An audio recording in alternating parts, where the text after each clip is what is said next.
নমস্কার, my sweet guys. আজকে স্বরচিত কবিতা mobile phone. বিজ্ঞানের চমৎকার আবিষ্কার হলো মোবাইল ফোন। সবাই এটি কিনতে চায়, হয় যদি হোক লোন। চিঠির আর প্রয়োজন নেই থাকলে এটি সাথে, তাই তো সবাই মোবাইল রাখে পকেটে আর হাতে। দূরকে করেছে নিকট সন্দেহ আর নাই, মোবাইল ফোন কিনতে তাই ব্যস্ত সবাই। অসুবিধায় পড়তে হয় মোবাইল না হলে, মোবাইল ছাড়া দিন চলে না, না খেলেও চলে। মোবাইল শুধু ফোন তো নয়, বন্ধু, সময় কাটার।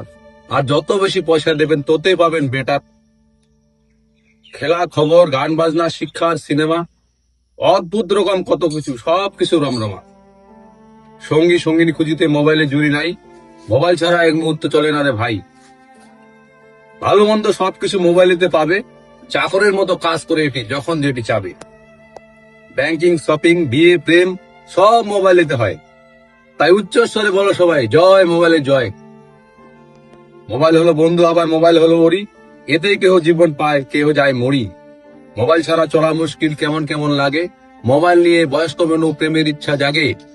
আমি বলবো মোবাইল হলো বিজ্ঞানের আশীর্বাদ, ভালোর দিককে বেছে নাও, মন্দকে দাও বাদ। গেম, ফেসবুক, হোয়াটসঅ্যাপে করোনা সময় নষ্ট, তাহলে কিন্তু ভবিষ্যতে পাবে ভীষণ কষ্ট। ছাত্রদের বন্ধু এটি নিঃসন্দেহে ভাই, শিক্ষামূলক বিষয়গুলি ডাউনলোড করা চাই। মোবাইল যত পয়সা খায় তার চেয়ে বেশি সময় আর পয়সা বাঁচায়। নমস্কার।